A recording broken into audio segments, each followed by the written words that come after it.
చంద్రబాబు నాయుడు గారు అధికారంలోకి వచ్చిన ఈ సమయంలో ఈ 14 నెలల పీరియడ్‌లో సరే జనాలకి ఏం చేశారు? వాళ్ళు ఇచ్చిన హామీలు ఎంతవరకు అమలు చేశారు? జనం ఏమనుకుంటున్నారు? అనుకుంటున్న జనానికి తెలుసు. వింటున్న మీకు నాకు తెలుసు. పాలకులకు తెలుసు. జనానికి ఏం చేశారో కథ పక్కన పెడితే అధికారంలో ఉన్నటువంటి వాళ్ళ దోపిడీకి మాత్రం అడ్డుకట్టలే లేవు. ఆ దోపిడీ ఏ స్థాయి వరకు పెరిగిపోయిందంటే చివరికి పాలకపక్షానికి సంబంధించినటువంటి ఆ నాయకులు కార్యకర్తలే అయ్యా బాబోయ్ మేము ఈ అవినీతి దోపిడీ భరించలేమురా బాబు అని చెప్పి వెళ్ళి ఎస్పీలకు కలెక్టర్లకు ఫిర్యాదులు చేసుకుంటూ ఉన్నారు. ఎందుకో మొన్న హోంశాఖ మంత్రి వంగలపూడి అనిత మేడం గారు వాళ్ళ ఓఎస్డీ పేరుతో విచ్చలవిడిగా దందా చేస్తున్నారని ఆయనను పక్కన పెట్టేశారు. ఆయన మేడం గారి పి అని అనుకుంటా. ఆ తర్వాత వచ్చిన ఆయన కానీ అదే కంటిన్యూ చేస్తున్నారు.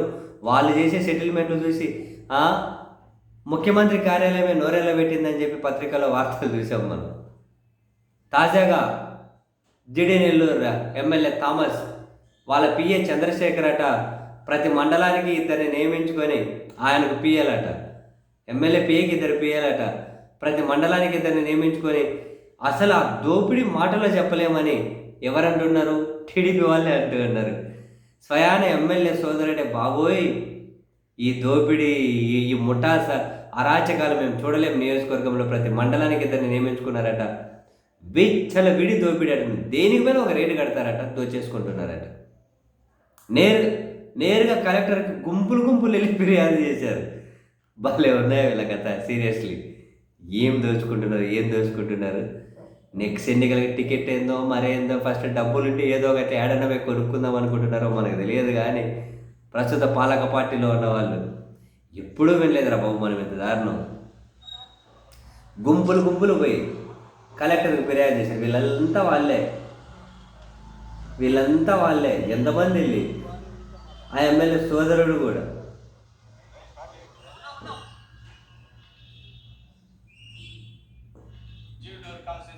ఎస్ఎస్ఎల్ అధ్యక్షుడు నా పేరు.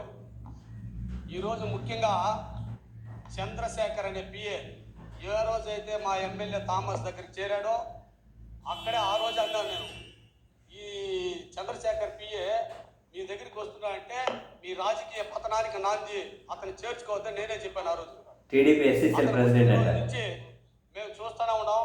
అతను ఒక గ్రూప్ని ఏర్పాటు చేసుకుని పార్టీని కూడా సర్వనాశనం చేస్తూ ఆ రోజు ఇంతకు ముందు కూడా ఆయన వైసీపీ ఎమ్మెల్యే జేఎంసీ దగ్గర పనిచేస్తూ ఉన్నాడు. కోవర్ట్గా పనిచేసి అతనికి సీట్ రాని కూడా చేసి కూడా అతనే. కాబట్టి మేము కూడా ఆ రోజు మా ఎమ్మెల్యే గారికి చెప్పాను నేను, అతను వద్దుబ్బా, అతను మంచోడు కాదు, అతను వచ్చితే నీకు రాజకీయ పతనం స్టార్ట్ అవుతుంది, అతని వల్ల నీకు చెడ్డ పేరు కూడా తీసుకుంటామని కూడా మేము ఆ రోజు కూడా చెప్పాం. అతను ఈ రోజు ఇప్పుడు ఆయన ఈ రోజు కూడా చూసుకో, జగన్మోహన్ రెడ్డి ఫోటో ఆయన ఫోటోలో ఉంటుంది. ఎక్కడ తీసుకోండి నలుగురిని కూడా పార్టీ హరీష్ యాదవ్ కూడా పార్టీ కూడా విడిగా దోపిడీ చేస్తున్నారట. ప్రతి మండలానికి పెట్టి దోచుకుంటే ఏదో కలెక్టర్కి వెళ్ళి ఫిర్యాదు చేశారు. ఆడ చూసినా ఇదే వ్యవహారమేనా? ఏడ బుద్ధి కొడతాడే ప్రతి దానికి ఒక రేటు కట్టి అన్నీ దోచుకొని అసలు అధికారం అంటే దీనికోసమేనా? ఎంత జిగజాట్ చేస్తున్నారంటే నిజంగా ఏమన్నా అంటే వీళ్ళకు మద్దతు ఇచ్చే అసలు గుడ్డిగా బానిసత్వం చేసి మద్దతు ఇచ్చే వాళ్ళ కళ్ళు కనపరావు. కానీ ఇంత దారుణంగా ఉండకూడదురా బాబు వ్యవస్థలు. పాలకులు ఇట్లా ఉండకూడదురా అయ్యా. ఇట్లాంటి అతి ఉండకూడదురా బాబు. ఇంత దారుణం ఉండొద్దు. ఏడో చూసిన ఇవే కథలే. మన విచిత్రాలు చూడట్లేదు.